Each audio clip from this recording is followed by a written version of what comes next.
Welcome, ladies and gentlemen, to the Monterey Peninsula Chamber of Commerce First Annual Education Leadership Forum. Our program will begin shortly.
Ladies and gentlemen, welcome to the Monterey Peninsula Chamber of Commerce First Annual Education Leadership Forum. It is my pleasure to introduce our MC and moderator for today's event, Mr. Frank Geisler, CEO of Monterey Peninsula Chamber of Commerce. Good morning, everybody, and welcome to our first annual Education Forum. We're very grateful to have the participation today of a prestigious panel of leaders in local education. First of all, Dr. Eduardo Ochoa, President of California State University of Monterey Bay. We have also David Martin, Interim President of the Monterey Peninsula College. Dr. Raul Rodriguez, President of Hartnell College. Dr. Jim Wirtz, who is a former Dean of International Graduate Studies at the Naval Postgraduate School. Dr. Patricia Saz, who is an Associate Dean at Middlebury Institute of International Studies. Dr. Deneen Gus, the Superintendent of School, Monterey County Office of Education. P.K. Diffenbaugh, Superintendent of Monterey Peninsula Unified School District. And Francine Rod, Executive Director of First 5 Monterey County. So thank you very much for participating in our inaugural event today. The theme of the forum this year has to do, of course, with the pandemic. And the theme is, how is the pandemic changing the face of education? And the specific focus will be on technology, remote learning and teaching, childcare, which has been a huge challenge for employers, employees, small businesses, parents, you name it. Workforce development, how does it affect the future employees that the small businesses need to hire? The purpose of the forum is a couple of points. Number one, discuss ways to reimagine, redesign, and maybe relaunch new avenues of education. Is it time to get some ideas around objectively evaluating programming, scheduling, learning, or teaching? Number two, we need to question how education will ever be the same after this pandemic passes. Some will say it has already changed how millions around the globe are educated. Are new solutions for education bringing innovation? And could the digital divide potentially widen the equality gap? So during the next hour, each panelist will have a chance to address these questions within a period of approximately 8 minutes each. At the end of the panel presentations, there will be a time to ask your questions, and the panel will have about half an hour together to respond to all those questions. If you wish to ask a question, please use the Q&A box at the bottom of your screen. The Monterey Peninsula Chamber of Commerce is very happy to acknowledge our sponsors. As you know, we are solely supported by our members and by events like this virtual forum. We could not hold these events without your support and the sponsors who make it possible. So thank you, our presenting sponsor, Santa Cruz County Bank. And thank you also to our audio-visual sponsor, Glastonbury Inc. Audiovisual. So at this time, I'd like to introduce the presenting sponsor and Santa Cruz County Bank with a recorded presentation. Back to you.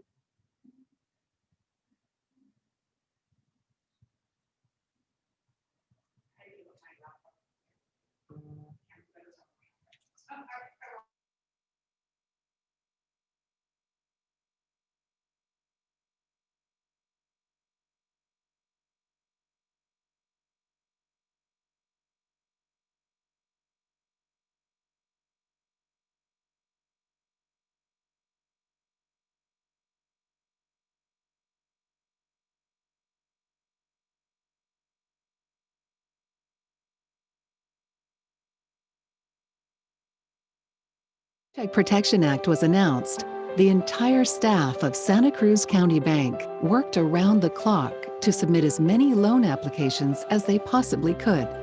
Their tireless effort allowed hundreds of businesses to keep their doors open and 36,000 employees to keep their jobs. This is your community bank, working in the community for the community. Santa Cruz County Bank.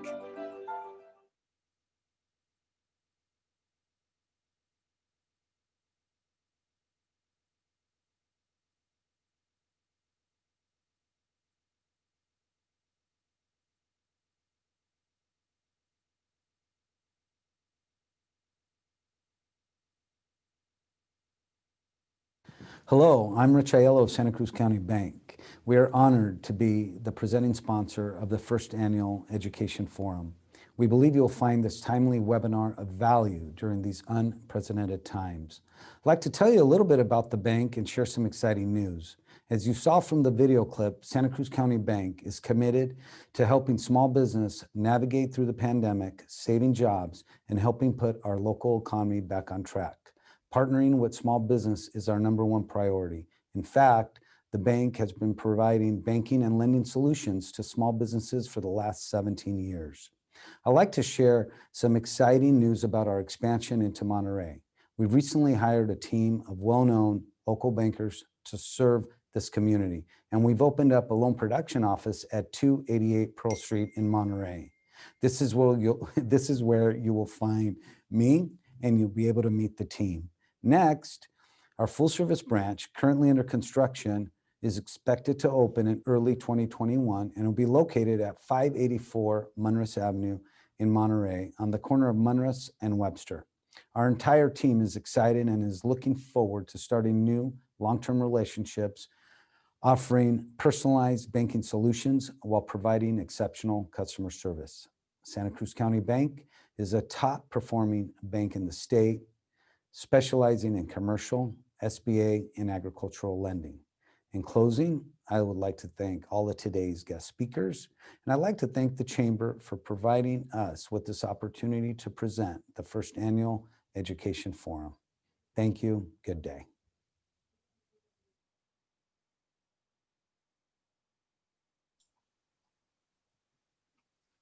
Thank you very much, Richard, and thank you, Santa Cruz County Bank, for your sponsorship of this event. And at this stage, I would like to invite our board chair, Aaron Waters. Aaron is a partner in a company called Rayne Technology Solutions, based in Monterey, and is also our board chair, as I mentioned. So, Aaron, you're on the floor. All right, thank you, Frank. Good afternoon, everyone. I am Aaron Waters, president at Rayne Technology Solutions here in Monterey, and current board chair of the Monterey Peninsula Chamber of Commerce. Thanks for taking the time to join us for this inaugural Education Forum. This year has been such a challenging era for businesses and institutions, students, and their families. The breakneck speed at which every family, student, and social group had to change their everyday lifestyle was astounding. But the silver lining is that we have some amazing systems, tools, and people ready to deal with these changes, and we'll see a lot of that on display today. So I just want to take a quick second to say that this event is brought to you by the wonderful members of the Education and Workforce Development Committee at the Chamber. You see here listed on your screen. I'm so fortunate to be working with Phyllis Grillo, who is the chair of the Education and Workforce Development Committee, and she's doing a fantastic job and is the force behind this event. So I hope everyone enjoys the program and get plenty of takeaways, and then has a great weekend. So back to you, Frank.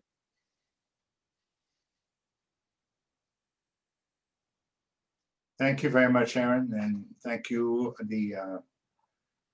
the Education and Workforce Development Committee, to support all of this here. So this is excellent.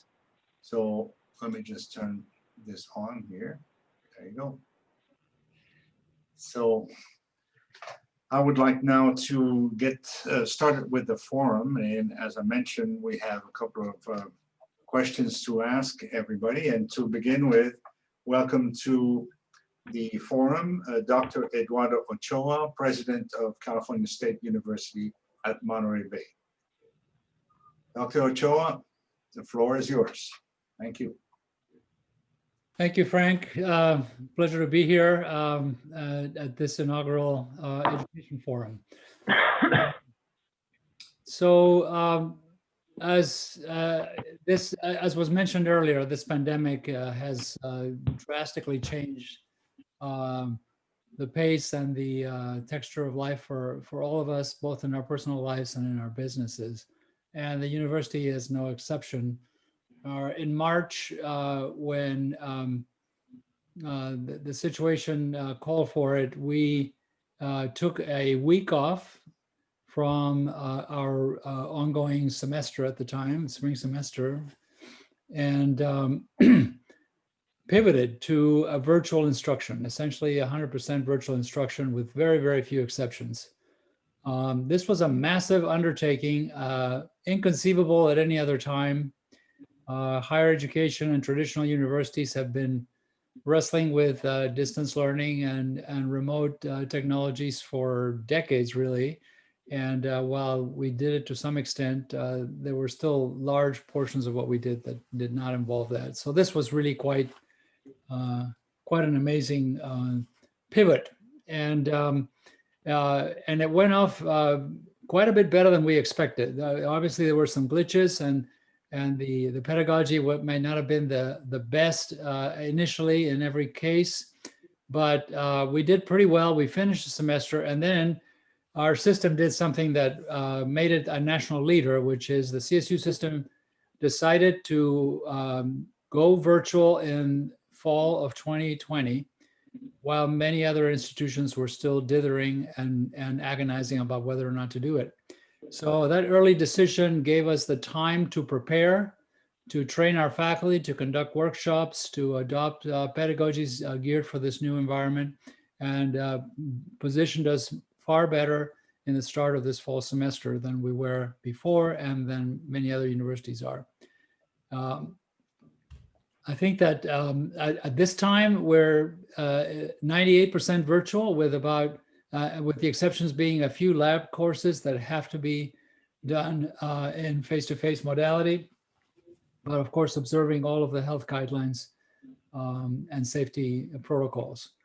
Our enrollment has remained essentially flat, a slight decrease, a more substantial decrease in our freshman enrollment. It dropped by about 13%, but we had very healthy growth in transfers and in graduate students. So we're actually pretty even right now. And we anticipate next year we will continue at about the same level because the CSU is also loosening it a little bit. The way that they evaluate eligibility for admissions. We're not going to use the SAT test, which really has been found to be highly correlated with GPA anyway. And so we're going to rely more on GPA and a few other qualitative factors in admissions. We're also going off impaction. The CSUMB was impacted, which meant that we were raising our standards beyond the CSU baseline admission standards. And so we're going to back off from that, and that should also help us recover freshman enrollment. but we also face a budget crunch because the state obviously had its tax revenues hit, and so we got close to an $8 million cut in our expenses, and we've been able to have to deal with that, and we have taken a number of steps to do that and to minimize disruption. We were dipping into our reserves, which were quite healthy, and we're going to use about maybe 25 to 30% of the reserves this first year and hold the rest for subsequent years. We also have enacted an early retirement program that is also providing some relief. We cut back, obviously, our travel drastically, and we've slowed down dramatically also any new hires. And finally, we did, because the transition to virtual modality, it meant that there were some positions in our campus that literally had no work. And so those positions have been terminated, and the people holding them were given layoff notices. So we have had a limited layoff in our campus, small relative to the size of our workforce, but nevertheless, some layoffs. That's a little bit the situation we're in. And as far as going forward from here, we think that we're finding that there are some silver linings, some opportunities, and as in every crisis, to make some changes and accelerate some changes that might have made sense all along. But now I think we have added motivation and proof of concept, and so we're going to do it more aggressively. We're going to really make a push now to become a fully paperless campus, and we're also going to adopt a more flexible approach to remote work and distance, and telecommuting by our staff, because we've proven that we can operate that way, and that will also take it may take some pressure off our physical facilities, which meant that the space constraints that we've been chafing under are going to be loosened up a little bit, because we will be using our space more efficiently by relying more on telecommuting and remote work. So there's some hopeful signs there. Also, that the pedagogies, some of the things that are going on in terms of the virtual modality of instruction are quite effective and may become part of the menu of tools and techniques that we use in the future. And that's certainly my hope, and we're continuing to deliver that message to our faculty and staff to keep that in mind, to earmark those things that are working well for possible incorporating as part of our menu of techniques when we come back from the pandemic and the post-pandemic new normal. So that's a little bit where we are. We haven't touched yet on the job, the childcare situation is we don't have any solutions on that. We're in the same situation that everybody else is facing. It's very clear that childcare is a national problem that will have to be addressed, and hopefully with maybe there may be some changes there at a more structural level, either at the state or at the federal level. And the other, that workforce preparation that was mentioned, we already have been all along at CSUMB been increasingly focusing on the needs of our region in developing new programs like our physician assistant program, our new engineering program, and others. And we'll continue to operate that way. And through our collaboration with MBEP and with MPCC, we get feedback. We have advisory councils. Our foundation board now is really representative of the region's businesses and stakeholders, and gives us very high quality feedback. And so we will continue to be responsive to the needs of our region. I'll stop there because I think I'm eating up my 8 minutes. Well, you're right on, and I appreciate it very much, Dr. Ochoa. There will be additional questions that will follow the end of the presentation, but this is very good and very informative, so thank you. Let me move on to David Martin, who is interim president for MPC. And David, you have 8 minutes to give us your version of today's status of the education. Excellent, Frank, and thank you very much for the opportunity to participate this afternoon. It's wonderful to see the engagement and the interest in higher education and K through 12 education. As we all know, it's a vital component of our community, and having opportunities like this to engage and interact with our community members and our business leaders is something that I'm sure we all value very much. So thank you for coordinating this. And now I'll jump into a little bit about Monterey Peninsula College. As with most higher education in California, Monterey Peninsula College is completely online this semester. We do offer a very limited amount of face-to-face courses for our continuing education and our career and technical education classes, our CTE. So we have courses and programs such as nursing, auto tech, as well as medical and dental assisting.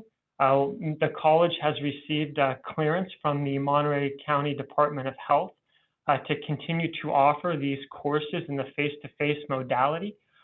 Because as we all know, learning how to draw blood or work on a diesel engine or to clean teeth, learning those skills online, it just isn't feasible. So in order to make sure that we continue to be a strong pipeline to the essential services and workforce in our community, our career technical education programs that are designated as essential services are continuing in person so our students can graduate on time. In addition, we are also offering our fire science and our police program. So our students are continuing to move through their fire programs and their police programs so our first responder organizations can get their new recruits up and running as soon as possible, as soon as they get through our programs. So we are offering, I would say, about 3% of our entire schedule in a face-to-face modality, but as we will discuss throughout the afternoon, we are primarily online and we will continue to be online. The fall enrollment, as of today, we're holding steady. We are experiencing as an entire system of California community colleges declines.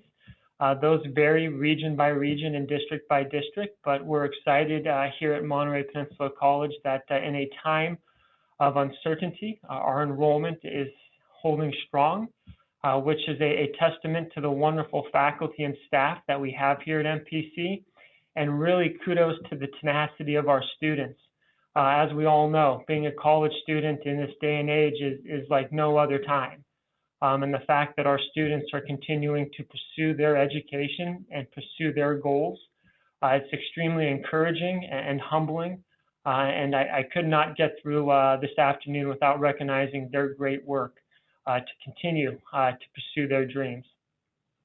In looking at the spring of 2021, we did announce and we will continue the online modality primarily through the spring of 2021. We are seeing an increase in CTE, our career training programs. We're seeing an increase in demand.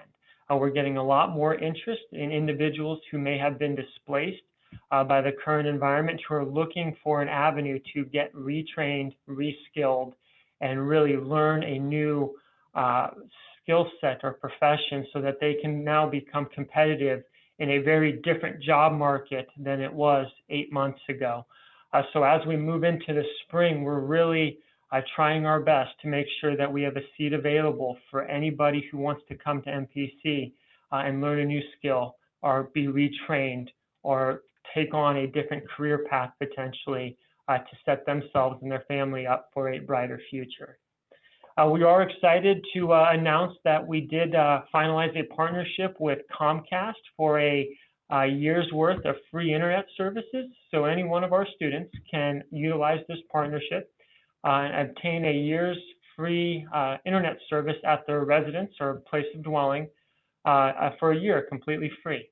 That's a partnership that we are excited to introduce, and we've had wonderful engagement to date. We've set up internet in hundreds of students' homes to this point, and providing a solution to what we all are becoming familiar with as the digital divide, something that we think will be imperative to make sure our students can continue chasing their educational paths in this time. One of the other things that I would like to mention is that we are opening our facilities in a very limited capacity.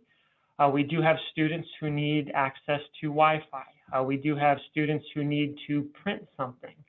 We have students who need help in filling out the financial aid application. Our students right now, by and large, are doing a great job in handling this online format, but we do have a group of students who need some additional assistance and need that face-to-face interaction to make sure that they can get everything they need done to get enrolled in the classes so they can get on their way with their education. So we are going to open up limited services face-to-face in our admissions and records, our financial aid, as well as our El Centro and some of our student support centers. So our students who may need some emotional support or some student health services, those services will be available in a limited format here in the near future.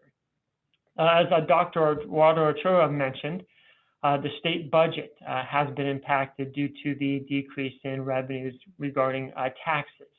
That is also impacting the California community college system.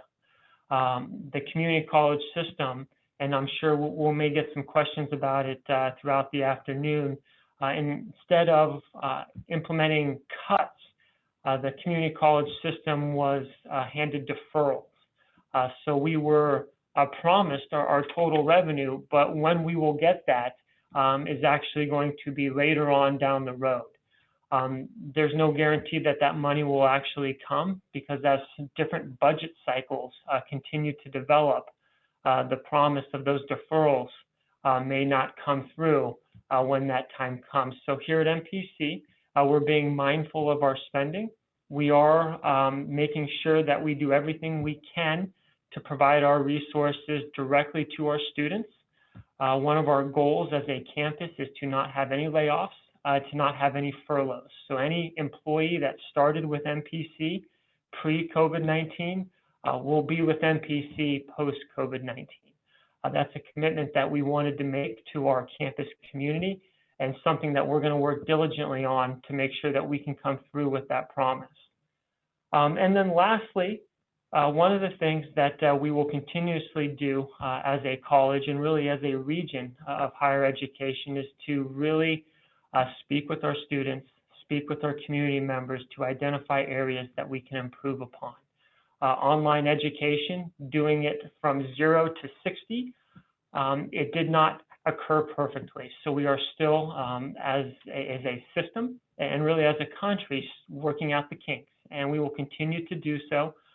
Be mindful that we need to do everything that we can to improve our online modality, just not sustain it. So that's one of the lasting impressions I would like to leave, is that we are absolutely committed to improving and enhancing the online experience, and not just allowing it to maintain until a future date. So with that said, Frank, thank you so much for the opportunity to speak, and I look forward to the questions later on in the afternoon. But thank you. Thank you very much, David. Much appreciated. And now let's move on to Dr. Raul Rodriguez, President of Hartnell College. And Dr. Rodriguez, you have about 8 minutes to give us your presentation. Thank you. Good afternoon, everyone. Thank you. I'm here to tell the Hartnell story. It's very similar to the two stories you just heard of CSUMB and Monterey Peninsula College. Like them, we had to pivot very quickly. Hartnell probably had about 12% of the courses that were online before COVID-19. So when COVID-19 hit, we had about 2 weeks to put 88% of our courses online. And so that's a huge task, but we accomplished that task. We were able to put those courses in an online format and to move forward. It wasn't perfect, as has been said, but it's still, we met the deadline. We got those courses online, and then we continued to work on them because there were some issues that we had to deal with. For example, it's been mentioned that some of the courses, especially CTE courses, it's difficult to teach them fully online, but I have to give our faculty credit for being very innovative and that they were able to come up with ways through simulation software and other ways to really be able to do those courses online, which you wouldn't think that they would be able to. So that's a credit to our faculty for doing that. One of the things that we're very concerned about at Hartnell, serving the Salinas Valley, is the digital divide. And of course, we all know that there are many students who are out there in our communities that don't have access to the proper technology that they should. And so with Hartnell, we've taken this very seriously, and we've actually given out more than 1,000 Chromebooks to our students free of charge. We've also given out almost 700 hotspots to students so they could have them in their homes or wherever they need them. And we're continuing to give out Chromebooks and hotspots as needed. And we've had a continuing demand for this. So we're responding to that demand, and we're committed to going forward and maintaining, giving out equipment to our students if they need it, and trying to find other ways to respond to those needs as well. So that's something that, I think we're very committed to. We saw some data recently that said about 14% of our students didn't have proper equipment. We don't think that's an accurate number. We think the number is actually much higher than that. And so, I think the demand we've had for both Chromebooks and hotspots demonstrates that it is higher than 14%. Our enrollment, like the other two institutions of higher ed, is pretty stable. We're doing very well this fall, and we had a really positive summer. We had enrollment growth during the summer semester. So the fall wasn't quite as robust, but it's still, we're flat, and we're okay to be flat because some data came out recently that community colleges across the country were down 9 to 10% overall. So it's good not to be in a deficit mode, just to be, where we were on target to our enrollment. So we're very pleased about that. I wanted to mention again, talk about the innovation of our faculty, because this is something I think that's going to do us well in the future. For example, we have welding courses, and you'd think, how could you teach a welding class online? Well, our faculty have found ways to do that, and software that allows students to simulate what you do in a welding environment. Of course, it's better to come in face-to-face. It's better to do a simulation in an actual welding environment. And I've done those simulations. They are really cool. They're like video games. So we are, just like MPC, we are bringing some of our CT courses back in a limited fashion so that they can get that hands-on experience. And we have also been, with our nursing program and our allied health programs, EMT and so on, they have been doing limited face-to-face because they have an exemption under the governor's order to continue to be face-to-face.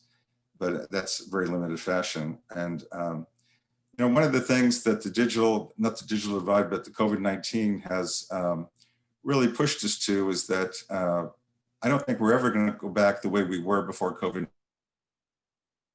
Asking you to do something. So I think we've had some technical difficulty with Dr. Rodriguez.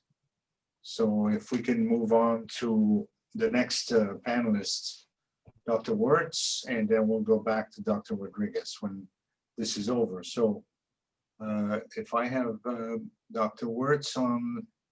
I'm here. Are you ready? Okay, so why don't you make your 8 minutes now, and then we'll finish up with Mr. Rodriguez later. Go ahead. Right, the story at MPS is very similar to the other schools.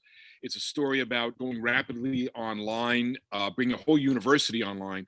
About half of our students were in a distance learning status before COVID-19 hit. Those students weren't distributed evenly across the campus. So there were major portions of the campus really didn't do a lot of distance learning. Although we had a lot of experience with mobile education teams and sending instructors all over the world, we had not fully integrated distance learning into the program at all. So that was a real challenge, and the story is the same. The faculty rose to the challenge. We did it in 3 weeks, and as my colleagues from Cal State said, no one ever suggested it before, and no one would have been taken seriously if you had said, "Oh, I'll bring the whole university online." But for our purposes, is the story is really similar. And just to maybe shift gears a little bit, what does this mean for the future? And for us, we came to the conclusion pretty quickly what a wonderful experience it was to have that classroom, right? That experience with you, an instructor, 18 students, look them in the eye in that classroom is really sort of a gold standard here. But the problem is that there's not enough time or money to bring everybody into that classroom who could benefit from that education. And that's where this recent experience with distance learning influenced the way we look at the educational issues facing the Department of Defense in general and the Navy in particular. How can we use this to get more education to the people who might need it? And what we've decided is that, yes, in fact, we can put asynchronous course materials, make those available, and make a system of synchronous and asynchronous education available for more, for graduate credit, for credit classes to actually engage the students. But you could begin to see the way things might change in the future. For example, why is it really necessary to have a faculty member deliver multiple versions of the same lecture in a week? Maybe it would be better to record that lecture, make it available to the students, and have the faculty member spend more time engaged with the students in discussion sections, or just engaged with the students in terms of their writing or their research. So the new technology might allow us to become more efficient in the way we use faculty time, to have the faculty focus on the higher end sorts of activities and turn to more technological solutions for the repetitive kind of activity that has to occur, but is limited by the limits of human endurance. So we're looking along those lines. But one thing that becomes clear is that you could save time, you could save money by doing this, by integrating technology more fully into the educational process. But I can't make the time requirements go away. I'll just give you one anecdote. We had a fighter, a commander of a fighter wing down in San Diego was interested in taking one of the courses we offer in a distance learning mode. And they said, well, we're not sure if we could be available every day or once a week or twice a week for a set time to do, to hear the lecture or to hear the discussion group. We don't know if we could do that. And my only thought was, well, you're worried about the 2-hour discussion, but what about the 3 or 4 hours worth of pre-recorded lectures you're going to have to listen to, and the 8 hours of course reading you're going to have to do, and the 2 or 3 hours a week you should devote to writing that research paper that you're going to need to do for a grade. So those issues, the amount of time it really takes to learn the material doesn't go away because it's in a distance learning mode, because it's technologically enabled. In fact, those requirements might go higher. I'm not sure if it's, well, I suspect it's a little harder to do the work via DL than it is in terms of in-person classes. But distance learning, technologically enabled education doesn't really shorten matters, right? It enables people, it brings education and information to people who don't have the time or money to come to you, but it doesn't really shorten the process of education. And I do think out there right now, there are groups of people who believe this is a way to take a 4-year educational experience and make it a 2-year educational experience. And I think that's really a mistake. What it does enable you, though, is to take that educational experience or some significant part of it and make it available to people who could not attend, right? So in that sense, we're learning a great deal from the experience, and we do hope to include it in the future. And I think I'll stop there.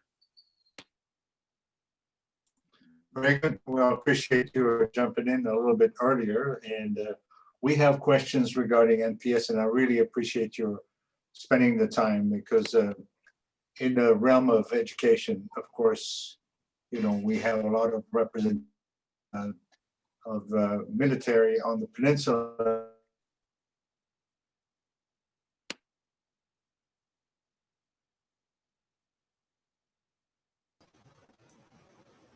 All right, so it looks like we are having further technical difficulties. We just lost our feed from Frank Geisler, but we'll go. Oh, you are? Are you there, Frank? Yes, I'm here. All right, we lost you there for a minute. All right, take it away. Thank you. So anyway, thank you very much, Dr. Wertz, for that. And let's move on to Dr. Sanas from Associate Dean from Middlebury Institute. So please go ahead, Ms. Sanas. You have 8 minutes for your presentation. Thank you so much. And I may end up turning off my video because, like everyone else, something is afoot here in Monterey with Wi-Fi. So I'm here, but I have a presentation I'd like to share.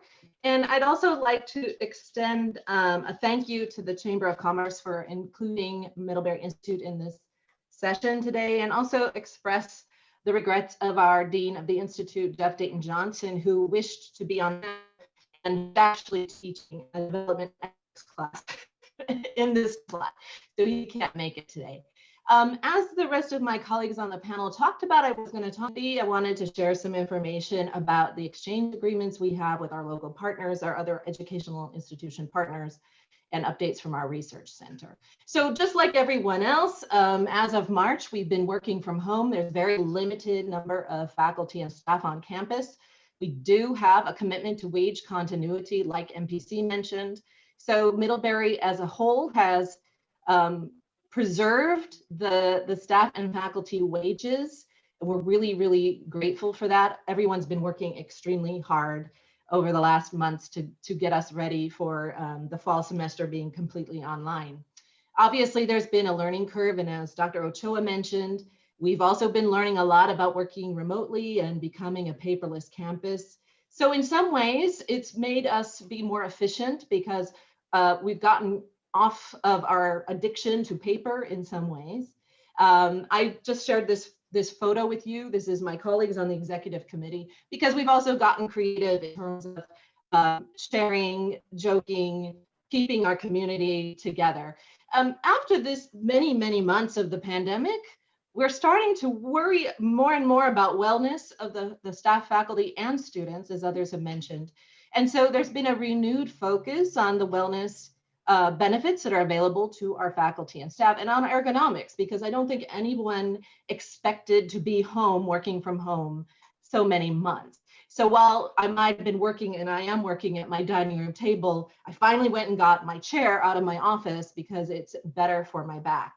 I know people were talking about childcare. In our case, again, we don't have a great solution, but certainly our human resources department understands how difficult it is to juggle work from home with helping your children as well. And so we have instituted a lot more flexibility in terms of people's schedules so that they can work around their students' schedules as well.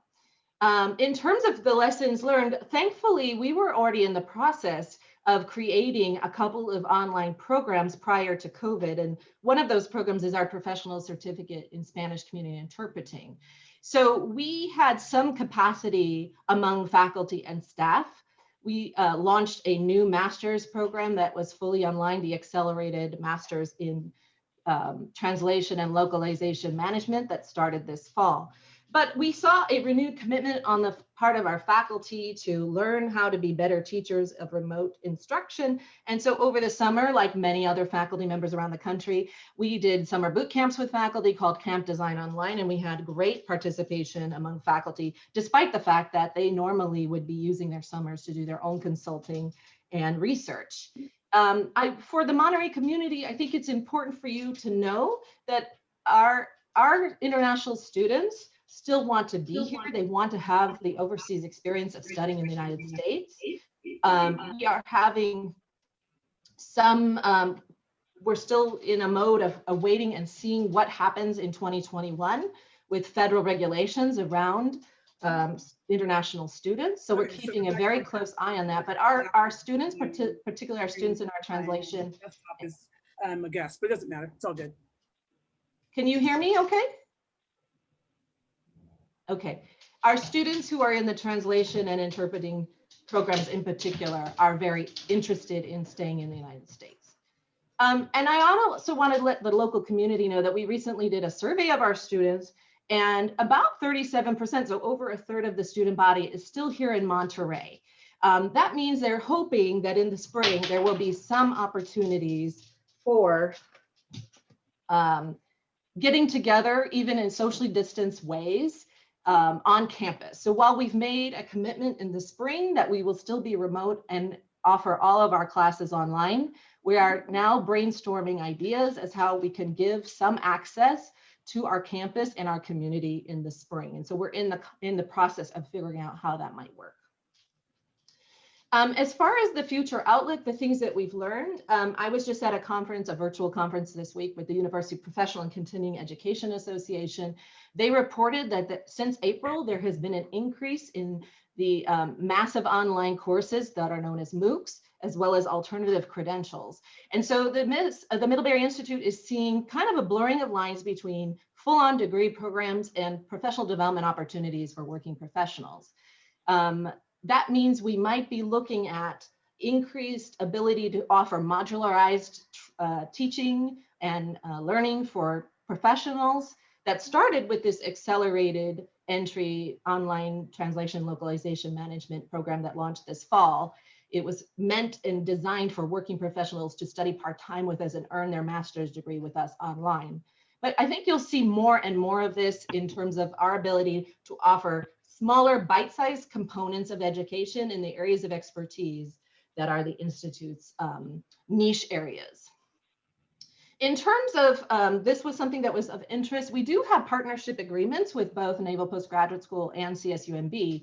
And so we are seeing exchanges between students who are from Naval Postgraduate School taking language and translation interpretation courses at MIS, and vice versa, our students taking national security courses over at Naval Postgraduate School, and the same with Cal State. So we do see students taking courses with us, and our students are taking advantage of some of the content that's over in at CSUMB. Finally, I wanted to just let you know that our research centers are just as active as ever. The Center for Nonproliferation Studies just wrapped up a very intriguing podcast called The Deal, which is about the Iran nuclear deal. You can find that if you just Google CNS, The Deal podcast. It's 5 30-minute episodes that you might find very interesting, that kind of looks at the whole story behind what happened with that deal. Our Center for the Blue Economy is working hard thinking about the Blue New Deal. So you've probably heard of the Green New Deal. Well, we're also interested in how ocean conservation can be part of our solutions to climate change. So they're working on activism and action for legislation that supports funding for the Blue New Deal. And our folks at the Center for Terrorism, Extremism, and Counterterrorism, unfortunately, are as busy as ever.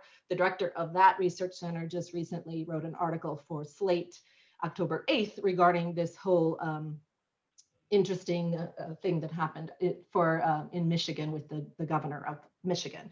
So they're still super active. They've switched a lot of their programming to be virtual, and we're actually able to reach broader audiences due to our ability to offer a lot of our subject matter online. And I'll leave it at that. Thank you. Thank you very much, Dr. Saz, for your presentation. Very informative, and actually you answered some of the questions I've already received. So thank you. Give us more time to ask more. Now let me introduce Dr. Gus, who is Superintendent of School for Monterey County. I'm very, very happy to welcome you and give you 8 minutes to give your presentation. Dr. Gus. Great, thank you so much. And thank you for hosting this first ever annual education conference. It's always a great pleasure to be able to present alongside these amazing colleagues that are participating today. I too am having a little bit of trouble with my internet. So what I'm going to do is I'm going to share my screen, but I'm going to not share my video so that my internet won't crash. So with that, let me take it off video and share screen.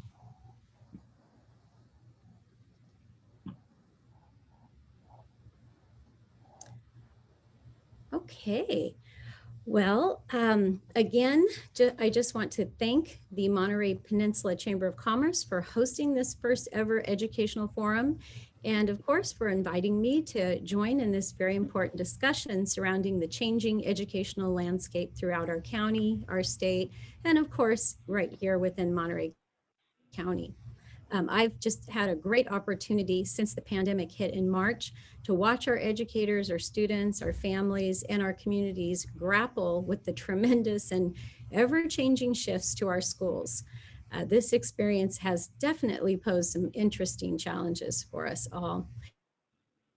So I was asked to respond to a few specific questions about the ways this pandemic has changed our workforce and our workplace, as well as the long-term impacts this will have upon our employees.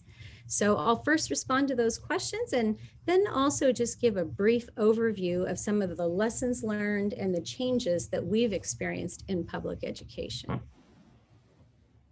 So first I'll start with human resources. I'll address the question of how our daily operations have changed and the long-term changes we foresee in our organization. In March, when our county and state entered a shelter-in-place, MCOE operations continued as we, of course, are an essential business. If we don't come to work, people will not get paid. We support the 24 school districts, excuse me, and the 8 charter schools in our county. That said, the majority of our employees did move to working remotely, while a small number of critical employees, like those in payroll and accounting services, and of course, maintenance and operations, all remained on site. Our building has slowly begun returning employees back to the office spaces since early July. And we're very fortunate that we have a huge facility that gives us the ability to social distance safely. And we have all of our health and safety protocols well established. The pandemic, though, as one of our colleagues mentioned earlier, really has increased anxieties and fears for some team members, while others seem to be handling the situation with little stress. So we regularly remind our team members to take good care of themselves, because we know that stress can affect our physical and our mental health. We try to practice mindfulness techniques, and we remind our team members to get out of the office and take walks around the facility. We were very fortunate in that before the pandemic, we had already put in a walking path that we would encourage our employees to use on a regular basis, just because we were shifting to implementing Blue Zone practices. So now it's even more important than ever that our employees get out of the office, get those walks in, and it really is very helpful for them to reduce stress. We've also worked tirelessly to refine our office procedures and protocols. We've installed plexiglass in most offices as just one more safety measure. And we even purchased air purifiers for every office. And these air purifiers they're promising and certified that they will filter out 99% of all viruses, including COVID-19.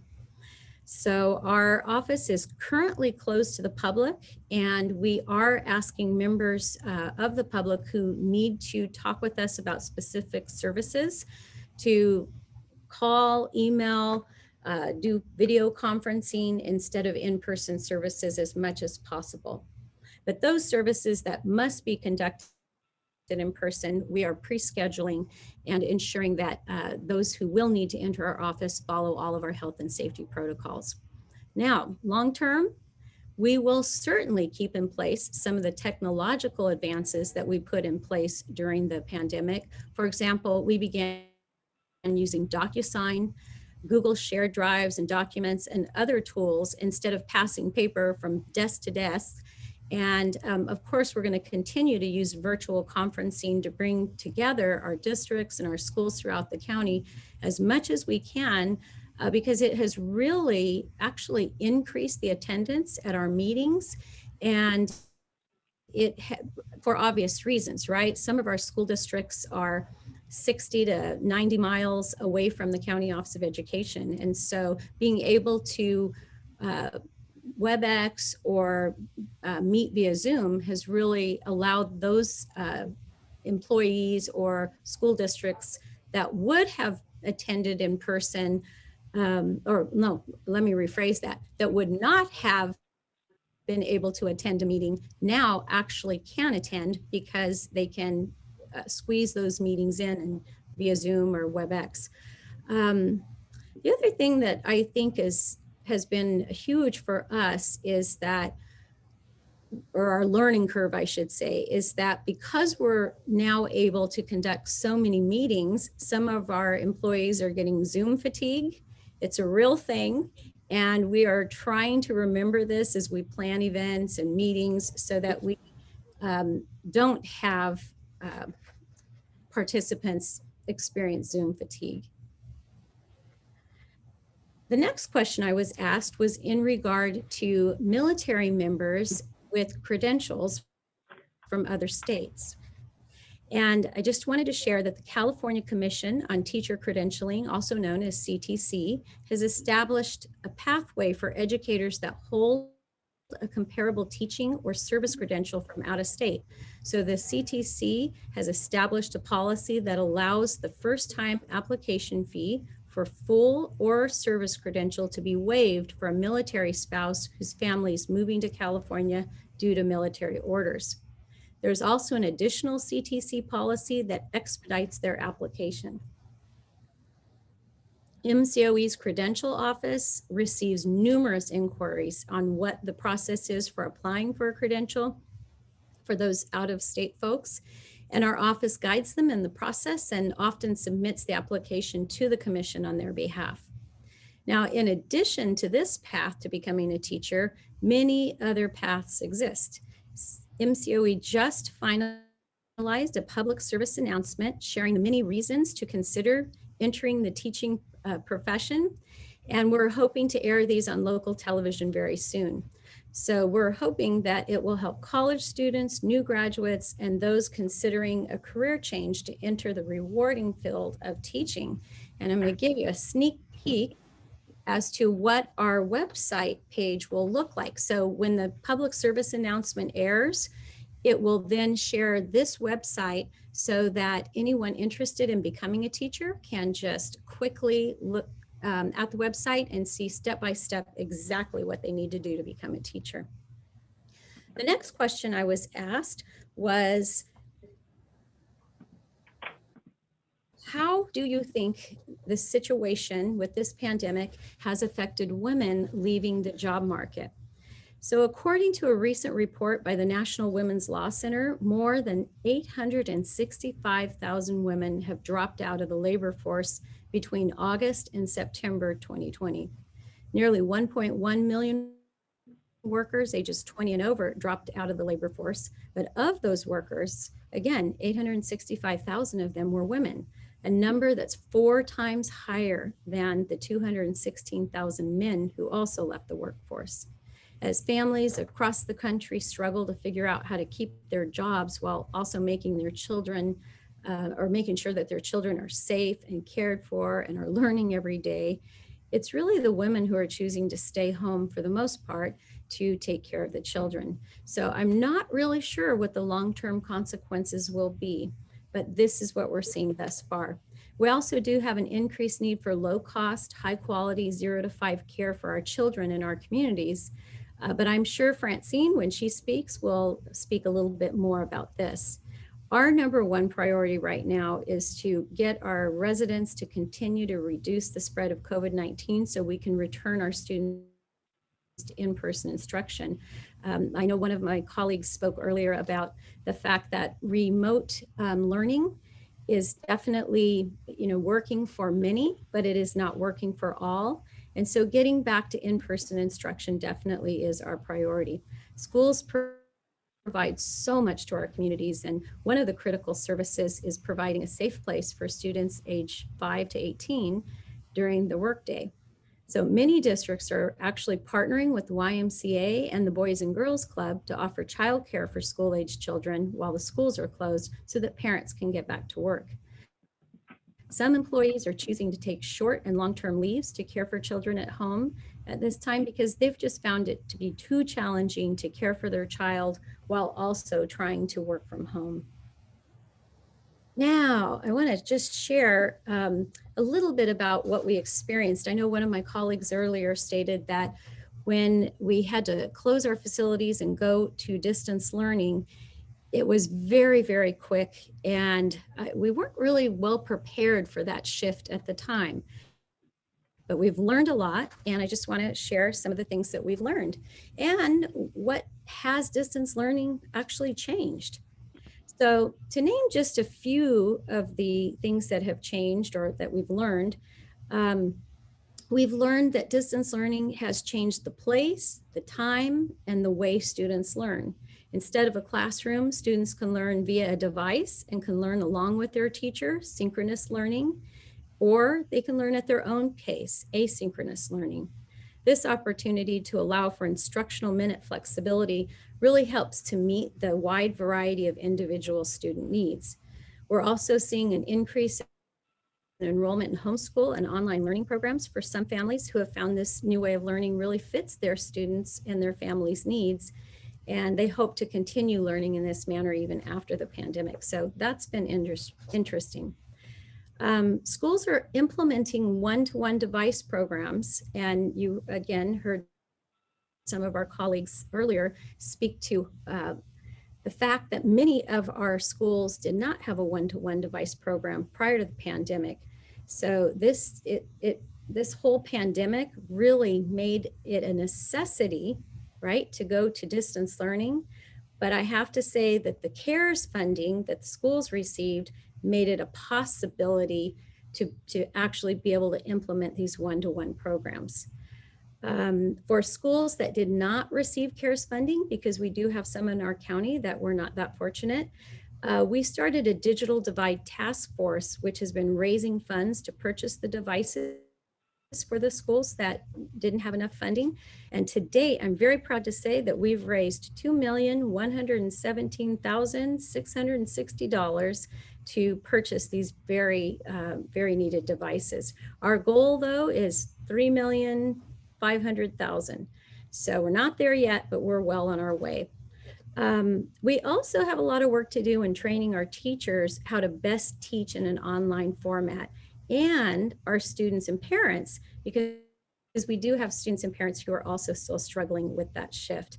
I wanted to also point out the fact that distance learning has really accelerated the shift to education pathways that were emerging prior to the pandemic, but I don't think we were moving toward those goals as quickly as we are now. For example, artificial intelligence, robotics, coding, and other technology-focused subjects have become much more of a focus. Dr. Gus, I really appreciate. I just want to be fair to all the panelists, and yes, I'm so we sorry. want to ask you to wrap up quickly so that we can give more time to your colleague, please. Thank you. Absolutely. Thank you so much. Very good. Well, thank you again. And we'll have opportunities to go back to you with several questions afterwards. So thank you for your presentation. Let me now introduce PK Diffenbaugh, who is a superintendent of school for Monterey Peninsula Unified School District. And PK, you have the floor for 8 minutes. Thank you. Thank you so much. It says that the host has stopped my video. So all right, there we go. Thank you so much. Appreciate the opportunity to be on this panel and get to virtually see so many of my colleagues who are committed to education and to the Chamber for this opportunity. I think that we don't, as an educational community, interact with the business community as much as we should. And so I really want to acknowledge and appreciate the Chamber for bringing us together. It's safe to say that this has been the most challenging time in education, certainly in my career, and I think with the exception of Katrina in New Orleans, probably anywhere. And we've really responded at MPUSD, trying to take a whole child approach where we're meeting the needs of our students. So we, like many you've heard, we delivered over 5,000 Chromebooks. All our students have Chromebooks at home. But we knew that that wasn't enough because of the internet access issues. So we partnered with a company called Redshift, and they installed, small little antennas at our sites that extend the MPSD network out into the community, and then installed in-home connections so that we get internet access for free for many of our families. We've partnered with All In and the Food Bank, as well as Marina Foundation and the Marina Rec Department. And through two of our sites, Seaside High and Los Arboles, we deliver thousands of meals and food boxes every week. And through the Community Cares program with the YMCA, Boys and Girls Club, as well as Community Partnership for Youth, we are having about 100 or so of our most vulnerable students the opportunity to come to campus every day with a caring adult and participate in distance learning as well as extracurricular activities. And then finally, the Community Foundation of Monterey gave us a generous grant. We partnered with the Salvation Army in order to provide temporary homeless housing for some of our families that fell into homelessness as a result of the pandemic. So the way that I think about the pandemic is that it's a great amplifier.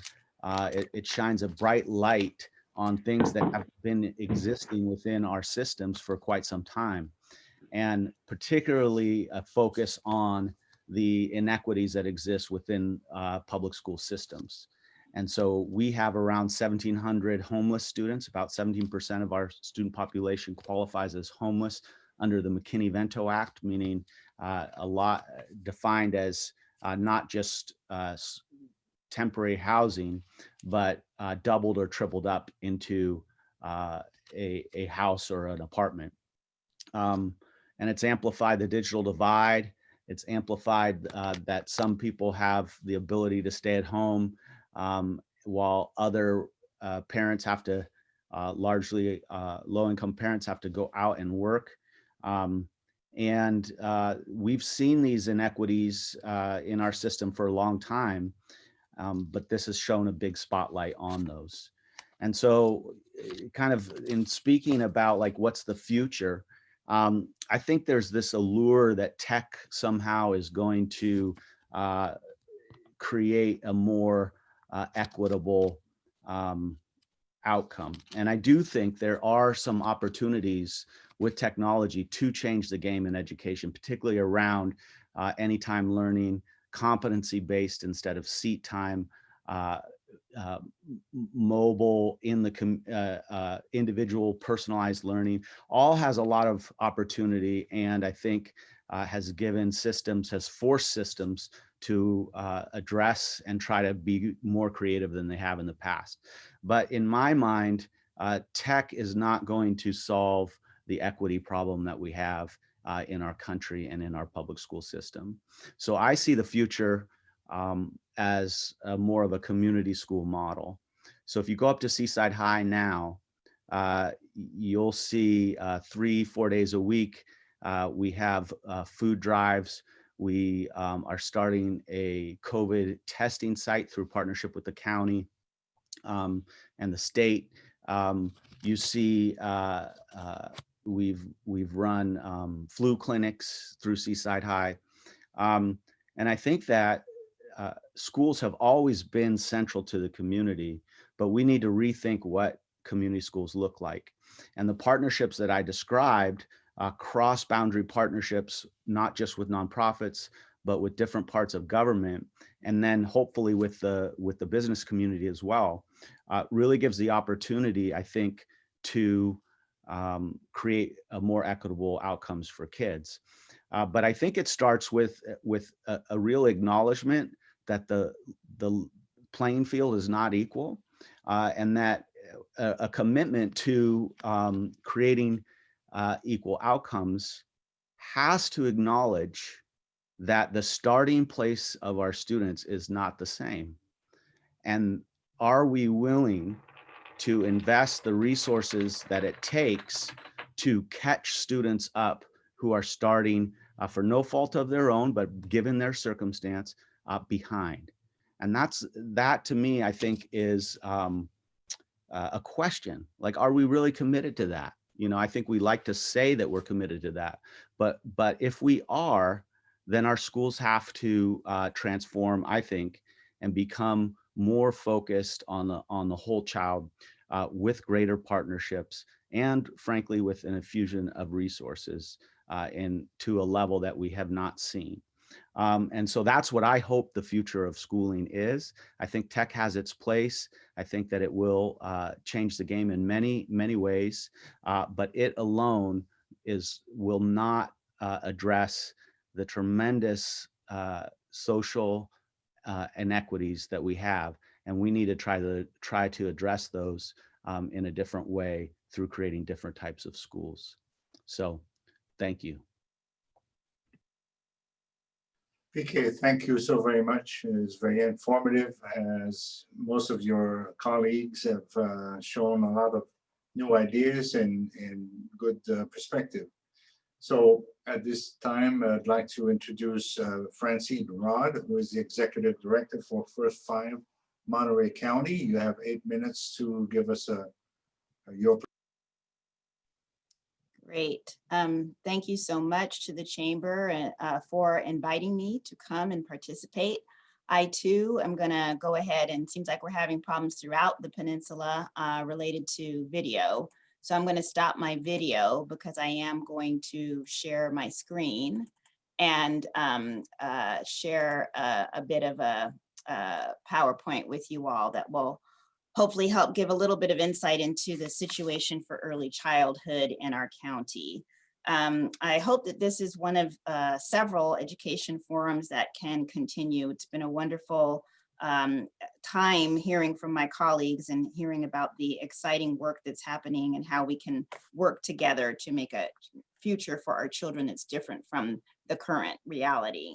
So I'm going to talk about basically 3 different things. One, how First 5 as an employer has adjusted to the pandemic, how as an organization that we're focused on raising the awareness of the needs of children and families, children ages 0 to 5 and their families, what we're doing in that space, and then how as a supporter of child care workforce itself, and the workers who in their own right are small businesses like those who are participating in this panel need all of our help and assistance.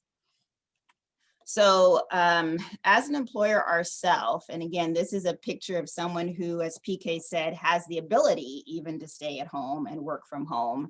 And we're seeing the situation that they're finding themselves in. We have been lucky in that we have not had to reduce our staff yet. State and federal budget challenges are looming on the horizon, and hopefully there won't be cuts in staffing or services to the community. We have been adhering to the county's shelter-in-place orders and encouraging those who can work remotely to go ahead and do so. And we've been focusing the support on our staff as valued members of our team and of our community. And what that has meant in terms of First 5 is that we are recognizing that right now, 7 months into the pandemic, the term work-life balance is no longer how many HR executives are referring to it. And instead, we're using the term work-life integration. Employees are literally taking home their work with them, those that can. And so in terms of what we've been able to do as an agency to support some of the craziness that you saw in the last slide is to provide flexible hours, like our colleagues at MPCC. We have a parent support group that meets together once a month to discuss how we can better improve the situation in our office, and that's led to changes in how we operate as a staff. And then we've also had discussions as a whole staff around burnout and incorporating ways to connect with one another outside of just transactional interactions. We played charades, drawing games, had fun with Zoom filters, and this has helped to build our understanding of one another and the challenges that everybody is facing, as well as helped us be more patient with one another and help our projects move along faster. We have also intentionally engaged in training around social determinants of health and situations around structural racism that exists in our county, so that we can all learn and grow together around the problems that have been holding these systems in place and figure out ways together to help address them in our families. In terms of looking at focusing on the working families and the challenges with childcare, we heard a bit about that from each of the panelists in terms of the challenges related to childcare. And like many of you, our employees are also struggling with issues around childcare for their school-age children mostly, but also for their youngest ones. So many of them are two-parent households with one or more children undergoing school at this time. And we've already heard today that childcare is closely linked to a parent's ability to work. 4 in 10, or 42% of the 18 to 34-year-olds have faced a negative career impact due to childcare issues. And then also in terms of economics, Ready Nation, that was from the Center for American Progress, and Ready Nation also did a study about the impact of insufficient childcare, especially for children 3 and under, on a national issue. And families lose an average of $3,000 per working parent in lost wages. That results in a $37 billion burden. Businesses end up losing about $1,150 per working parent, and that adds to a burden of $13 billion. And then taxpayers lose about $630 per working parent and lower tax and sales tax revenue. And so that amounts to about $7 billion a year. So there's an estimate of an annual cost of $57 billion in lost earnings, productivity, and revenue. That's just from a lack of childcare for the 0 to 3 years old.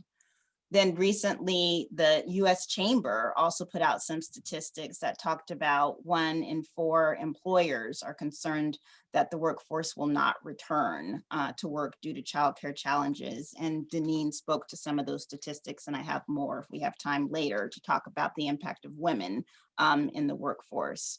So even though through this pandemic, in terms of childcare, we have been luckier than most in Monterey County in that 84% of our child care centers are open and 90% of our child care homes are open. Now, that's not something to jump up and down about and get excited about, because they may be open, but they're also operating under capacity due to the restrictions that are placed on houses and centers for safety needs because of the pandemic. And also there wasn't enough child care in the first place, even before the pandemic. One of the reasons for that is the low pay. And there's some structural challenges that Dr. Ochoa referred to that need to happen at the national and state level. We have always underpaid our childcare providers. They get on average minimum wage, and they struggle themselves to make ends meet. I was at a conference recently where they were talking about the fact that our individuals who work and support children are the least paid in our society. Even doctors, pediatricians are the least paid. So we have this dichotomy where we talk about how we love our children and want the best for our children, and yet we're not willing to make the choices that we need to make to support the workforce, who is going to lead to a stronger support for our own children and our own economic well-being.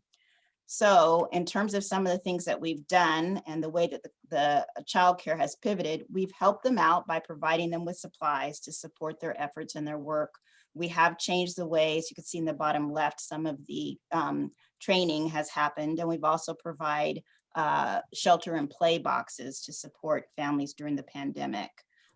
But there is a need for more coordination and more work. And the Chamber of Commerce also talked about how employers have a leadership opportunity to demonstrate that childcare supports combined with public and private investment need to happen to be able to support where we need to be. So one of the things that I think that you all could help with is that there is a family friendly business policies. There is also a Central Coast Advocacy Network, and we'll put in the chat the way to be able to join that. And to also help advocate for some of those systemic changes that need to happen at the state and the federal level: paid family leave, childcare supports, employer tax benefits. We know that those help employers to work more to support childcare outside of the workforce. And then subsidies for broadband and infrastructure could go a long way to help bridging some of the digital divide issues that were mentioned by PK. Thank you so much. 8 minutes goes very fast, and I appreciate your time. Well, we really appreciate your time and all the panelists, and that concludes that portion of our meeting today. So if I could really, express on our behalf here at the Chamber our grateful appreciation for your time and your expertise. This was very, very informative. At this stage, we have compiled a few questions. I'm going to start by asking a question in general to all, and please just simply jump in when you're ready to answer. I'm not asking any particular one in individuals to respond, but let's say this. First question we may have is, what is the future of a college education if it remains online? So what is the value added for colleges and universities? What does a higher education business model look like for the next 5 years? I think this would be a good question for you, Dr. Ochoa, to start. Okay, thank you. Well, I do think that we are going to be coming back from the pandemic sooner than 5 years from now. So I think that we don't anticipate staying in this virtual mode for that long. However, if I can turn the question slightly, I would like to focus on what higher education might look like in 5 years, having gone through the pandemic, having returned from it, and having established a new normal. And I think that what we're going to find is that there will be a return to face-to-face instruction, particularly for traditional age students, because a college education is more than just the imparting of knowledge and subject matter content. It's also a process of growth and transformation for young people, and the physical environment in which they get to interact with their peers, the diversity of campuses, both in terms of viewpoints and backgrounds and ethnicities, is an important part of the maturing that takes place for young people. So I think that will be irreplaceable in the foreseeable future. On the other hand, I think that, as I alluded to earlier, I think we're going to be learning the things we're learning now are going to, many of them we're going to be able to carry over into the new post-pandemic normal, and we will be able to use technology more effectively and to a greater extent to complement and enhance the work that we do in brick and mortar colleges. And we'll be able to be more efficient with our resources and serve greater numbers of students. So those, I'm optimistic that this will have been a kind of a gauntlet that we've run through that is going to make higher education stronger in the long run. That's a little bit my view on that one. Really appreciate it. Thank you very much. I wanted, forgot to say that we did not want to, snub Dr. Rodriguez. He was cut off because he broke the internet. So we just decided, to cut him off. No, it's not the case.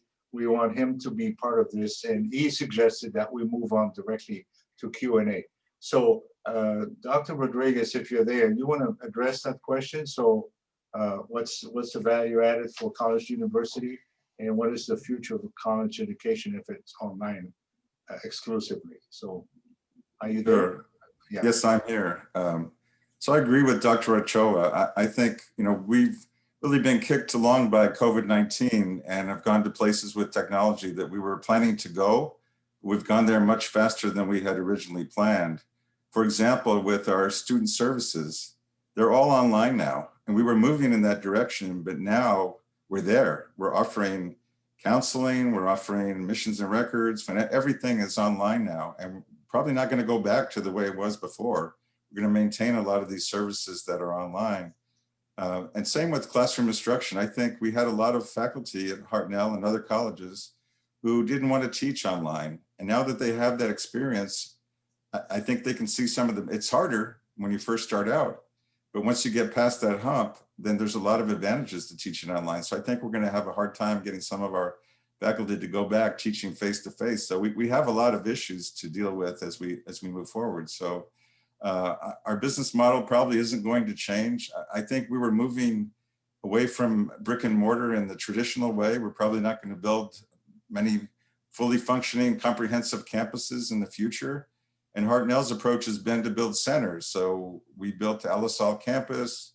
We built the King City Center that we're expanding. We built the Soledad Center that will be open in a couple of months. And now we're going to break ground on the Castroville Center next Thursday. So we're moving in this direction where we have smaller educational facilities, brick and mortar, because this online environment is here to stay and it's only going to grow. So thank you for letting me speak. Welcome, thank you. Does anybody want to add on to this question? Please jump in. Well, this is Dr. Gus. I'll jump in. Yes, please. I think that it also gives us a great opportunity for those who want to start working on their next degree. The fact that you can take so many of the courses online allows you to continue to keep your day job while you're going online to take your courses in the afternoons or the evenings or on the weekends so that you can begin to earn further degrees. So I think there's great benefit in that. I was just going to jump in and say that the research seems to indicate that people who complete at least certificates, if not full-on degrees, are going to earn more. And we do have a completion issue sometimes. But if we can chunk up these things, then make them more manageable for people to take, like I was saying before, in these bite-sized chunks, they will earn more. So right now we've launched this Spanish Community Interpreting Certificate. It's a 9-month program. You have to have a high school diploma GED to do it. But starting out, the average salary of a community interpreter in California is $61,000. So that's a great thing if you're bilingual to get trained into something with a certificate and earn a pretty good living. Thank you very much. Anybody else? So let's move on to another question here. Is one of education's strong suits in is the collection and analysis of data.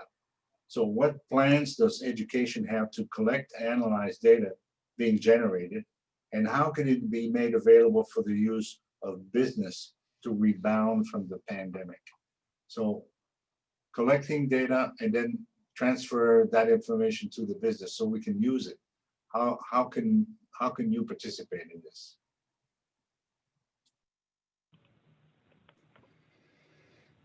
I can go ahead, Frank, and jump in and start off. This is David Martin with Monterey Peninsula College. And one of the things that the community college system is collectively doing, and Monterey Peninsula College is going to be a part of that, is in the most recent 2 previous budget cycles, the budget at the state level has included funding for what is being termed a longitudinal data system. So it's really developing a repository of our students from kindergarten all the way up through their first place of employment.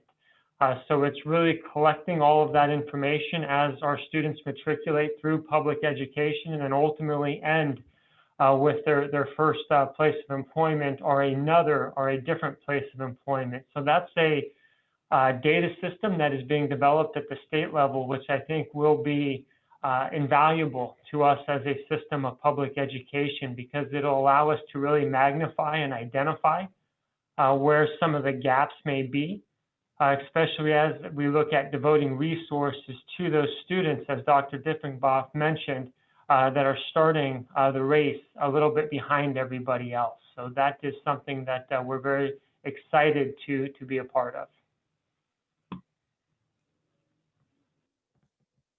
Thank you very much. Hold on, let me put this back on. All right. Thank you, David. Anybody else? Okay, we talked a little bit, and I think Dr. Gus touched on that, but I would like to ask everybody else is what do you see as a long-term consequence of professional women leaving the job market?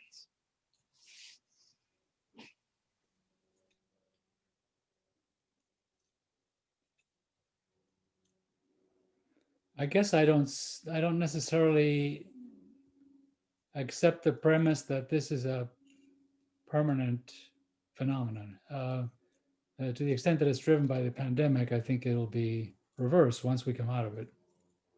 So I would not to put too much emphasis on this as a long-term trend. Oh, I guess I would agree with Dr. Ochoa that it's not a long-term trend, but that what we have seen, even sometimes from women taking paid family leave or leaving the workplace for short amounts of time, is that when they come back in, there isn't parity with their male peers. Yeah. And so I do think that we need to take that into consideration and think about that and think about how we are able to help to support that parity when they do come back into the workforce, and to figure out ways how to help to support them to feel as if they don't have to necessarily make that choice in the first place. So I think it gets back to some of the things that PK was talking about in terms of having more community schools or community feels and community support in terms of wrapping around our children and families in our communities, so that they feel held and able to do what they need to do to make money for their families and to support their children. And to ensure that there's parity when the women do come back into the workforce. Because I agree, I don't think it's a long-term consequence, but it is a short-term one. Thank you. Any other feedback on that question?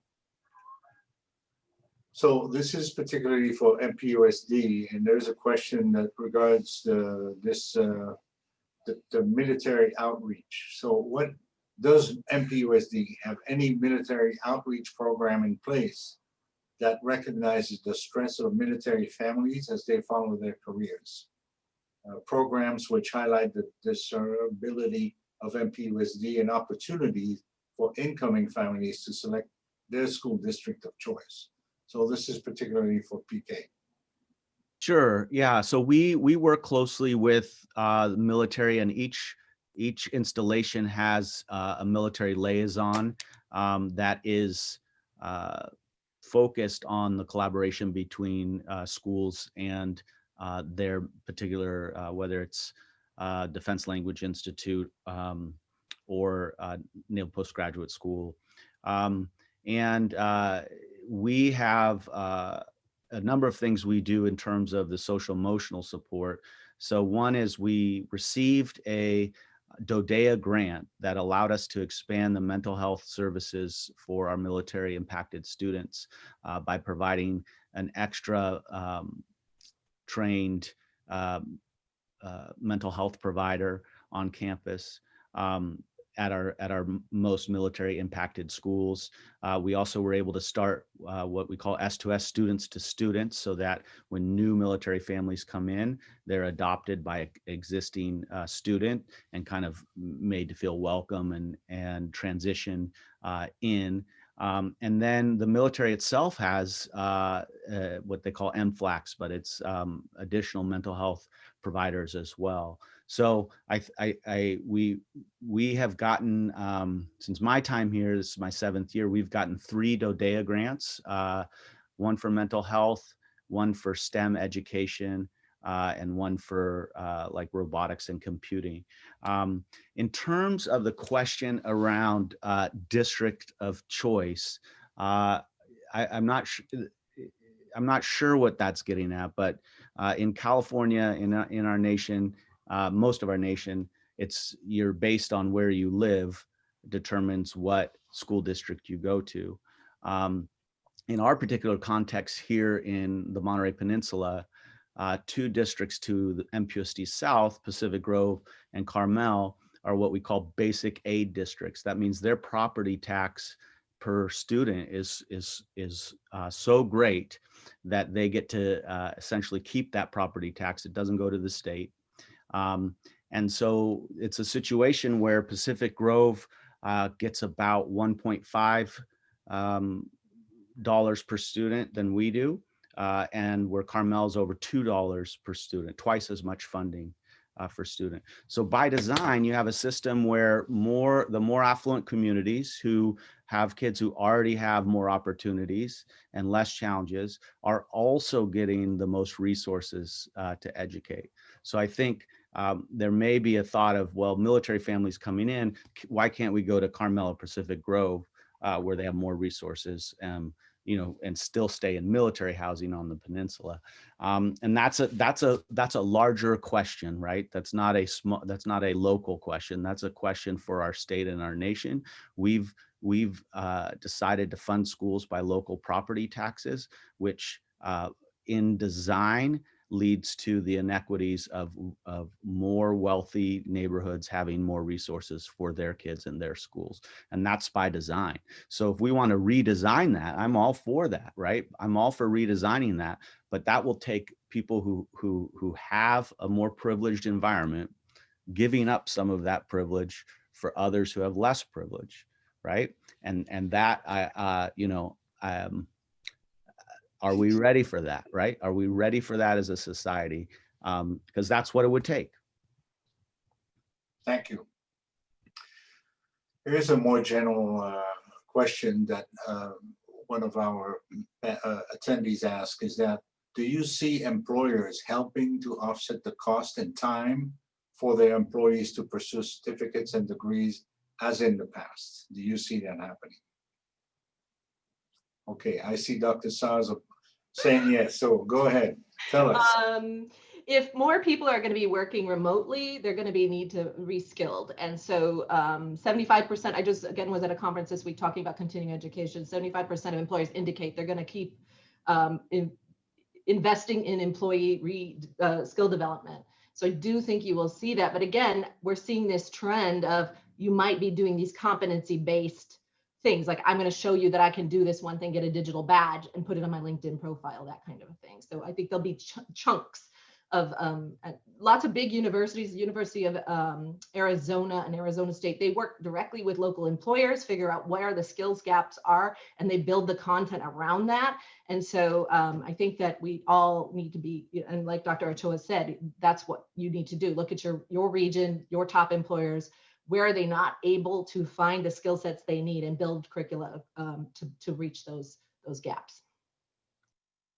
Thank you. I would add that longer term, as a long-term trend, I think employers, corporations have been moving away from funding degrees as liberally as they used to in the past, when there was less mobility and more job certainty, and people tended to stay with an employer for a longer period of time.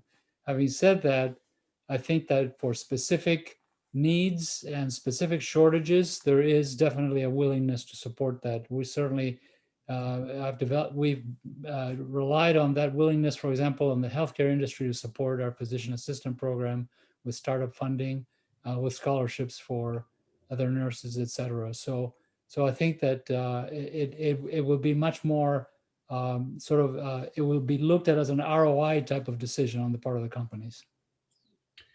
Just want to mention for us at MPUSD, if you want to be a special ed teacher, a math teacher, or science teacher, we'll pay for you to get your credential as long as you'll stay with us for a minimum of 5 years. We'll pay, and we've done that. We've partnered with CSUMB, and many of our students have gone through that. So I think that clearly in areas of need, I do think employers will continue to provide those resources. Thank you. Anybody else? Yes, So, I'll just add that I think the state has also been helpful, at least to educators, in they have been investing grants that help us pay those additional fees. For example, many districts in our county have a teacher residency grant and a local solutions grant to help our workforce virtually grow special ed teachers and add those additional authorizations.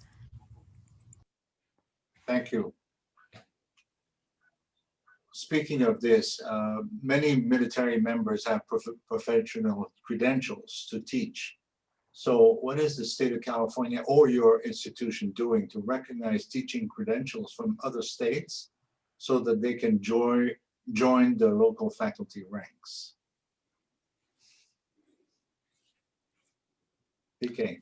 Yeah, Deneen can maybe clarify if I get this wrong, but at least the K-12, if you're military or military spouse and you have a credential in a different state, they passed a law. It used to take you a while to go through the California Commission of Teaching Credentialing, and that they passed a law to streamline that. So we would honor that credential.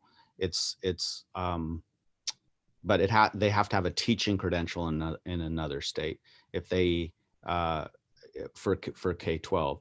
I think sometimes the challenge is I was an engineer or I was a doctor. I was and switching the careers. That's not as easy to do. But as long as they have a teaching credential in another state, then it'll be honored by California. And wouldn't that help you in your quest for additional teaching staff? Absolutely. We've had tremendous, some of our best teachers are spouses of military. That just the sad thing is they leave after 2 or 3 years. I've asked some, can I make a call to the colonel? Can I make a call to someone just to keep you here? They said, no, it doesn't work like that. So, but they've been fabulous, the ones we've gotten, but they are short term. At least you have them for 2 or 3 years, so that's good. Question, anybody wants to answer that question or not? No? Okay. Question for MPC and Hartnell. Do MPC and Hartnell have a relation to obtain college credits either by providing an AA in collaboration with DLI or with other collaboration with the curriculum at DLI? MPC or Hartnell?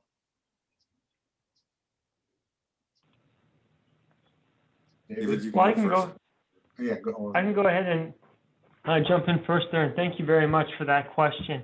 I think the concept of partnerships, specifically when it comes to community colleges and governmental agencies such as DLI, is an ongoing, evolving process. I think one of the things that our academic team is always looking at and always exploring is those possibilities of a connection between two different institutions of curriculum and how to potentially forge a pathway that students can utilize to leverage both of their experiences, not only at the community college level, but also at the institutions such as DLI. So to answer the question directly, at this point in time, Monterey Peninsula College does not have a defined pathway with DLI. But we are in constant communication with them. We do meet with them periodically and are constantly laying the cards out on the table, thinking about how can we make something work if it makes sense for the current need in our community. And if I could jump in there, the issue isn't really a lack of will to do these things. The government federal regulations stipulate that there has to be literally a 1-for-1 exchange between schools. So I send a student from DLI to MPC for 4 credits worth of coursework. Well, that means I have to accept a student for 4. And they literally mean, even Steven, it can't be out of whack by 1 or they'll complain. So that's the overarching sort of limitation on that sort of exchange, but it is possible. That's how we do our exchange with Middlebury Institute. It's really but on a 1-for-1 basis, and there's literally an accounting that occurs at the end of the year saying, are we maintaining that equilibrium? Thank you. I would just add that when I saw this question, I went and asked because I didn't know the answer to the question. And so what I found out is, I think at one time we had a partnership, but now we no longer have a partnership. And I don't know what the nature of that partnership was, but certainly we're open to working with everyone and having partnerships and trying to work on mutual goals and outcomes. So we'll see what happens in the future. Thank you. So on a more general basis, by closing schools and campuses, this has had an impact on our small business community. And do you realize the impact that this has created, and what do you think? What is the future of that impact if we continue to distance learning? Yeah, I'll take that one first, if you don't mind.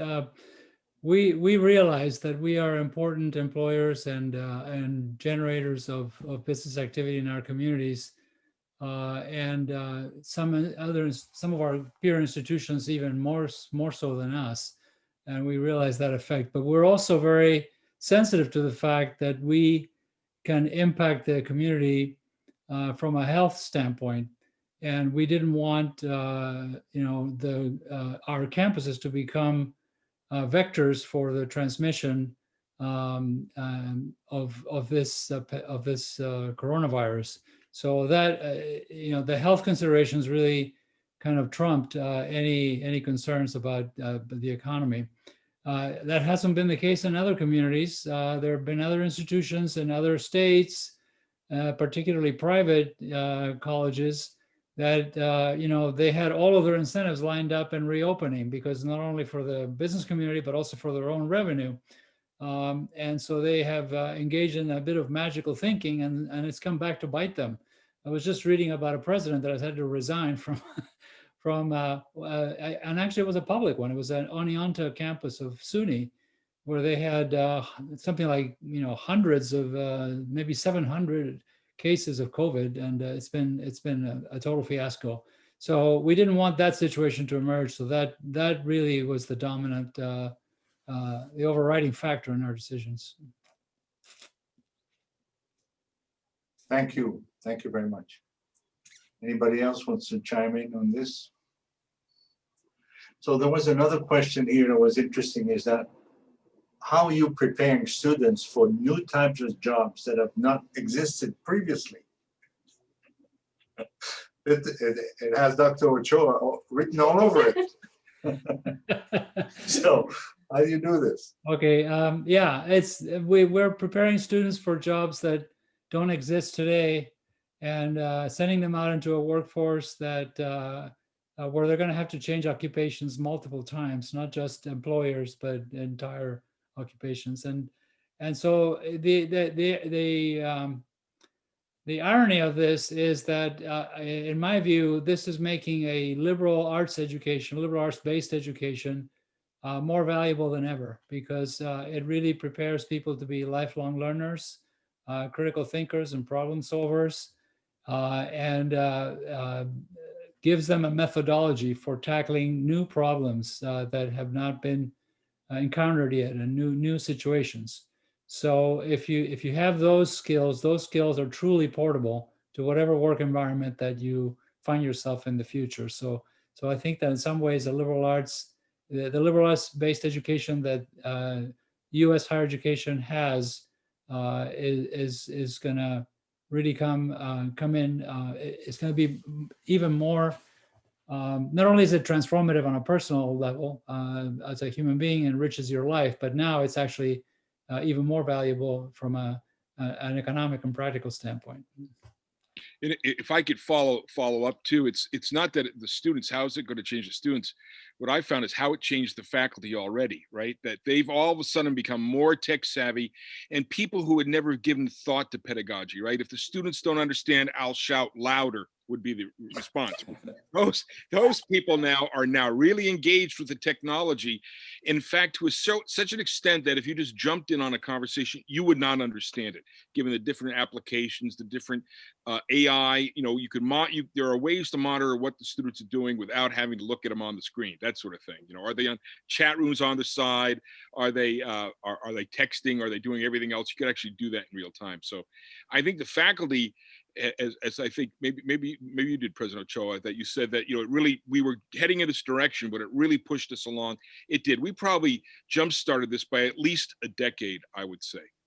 These things were on the horizon, but we made 10 years worth of progress in about as many weeks. Fantastic. As we try to anticipate new areas to train students in, one of the challenges we have in technology is we can't find qualified instructors. For example, in mechatronics, we're trying to do a program in mechatronics. And so you have out there in the ag industry, they have electronic tractors that are fully programmed and operate 24 hours out there in the field. They have that capability. And so we need people who know about that discipline, right?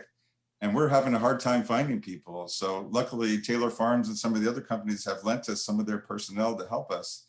But I don't know where we're going to get these folks. And it's a real challenge for us. We'd like to train students in these cutting edge areas, but we can't always find the folks that can do this. And, you know, we're out there searching.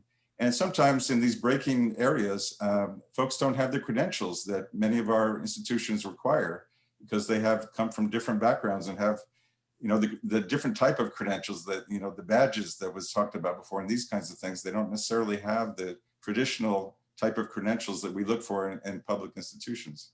So these are some of the challenges. Thank you. As we Could I approach, just- yeah, Could go I ahead. just I'm jump sorry. in and say, so for instance, with this Spanish community interpreting certificate I was talking about before, it was designed to be low residency with 5 days in Monterey at the end of the program. And everyone was looking forward to coming to Monterey, and it was for June and they could not come. So we had to do that remotely, and all the participants had to learn how to use technology to do remote interpreting. Well, guess what? What are the jobs right now in the COVID economy? You're not going physically to interpret face to face. You're doing it remotely. So we did get feedback from the evaluations of the course that said, this is great because I actually learned the technology that I need to be employable. So I think you see that as we switch so quickly to the online. I'd like to just jump in there real quickly to talk about how much we've been talking about the technology needed for these skills, and to remind us a little bit about what Dr. Rodriguez and PK talked about in terms of the digital divide. So in terms of us really needing to work on broadband access and internet as a utility, that really points to the importance and the imperative of doing that for the children and families in our community. And in terms of the early care space, we teach them how to do that through play, because that is what opens up those synapses and those brains from 0 to 5. That's the fastest time that the brain is growing. And if we do that early on and we do it well, then they're much more ready and able to take on some of the challenges and be creative as they become adults. Very good. It's about time to wrap up this this forum. I just wanted to express our deepest gratitude to all the panelists for giving up 2 hours of their time in the middle of you know, this pandemic. You have a lot of things to do. You have a lot of responsibilities, and we appreciate your imparting your comments and your knowledge with all of us. So thank you so very much, and thank you to our sponsor, Santa Cruz County Bank and Glastonbury. Thank you to the Education Workforce Development Committee of the Chamber. Thank you, Phyllis Grillo, for leading us in that direction. And so it's about 2 o'clock, I think, promised that we would end in time. So thank you very much, and we'll see you very, very soon. Now, before you leave, there is a little commercial about this chamber, of course. So we have a couple of events. We have a all-county chamber mixer next Thursday, a week from today, at 5:30. And then also we have an event the following week, which is a drive-in media called the Spooktacular Drive-In Movie Event at the fairgrounds, and it's showing The Birds from Alfred Hitchcock. So keep track of that. Join us if you can. And in the meantime, we really appreciate your being with us, and we'll go from here. There'll be a link on our. Yeah, there will be links and information on our website. And for this event. And for this event, yes, also this has been recorded, so we will make sure you have access to the recording of the forum. That being said, thank you, everybody, and we'll see you very soon. Bye-bye. Thanks. Thank you. Thank you. Welcome. Thank you.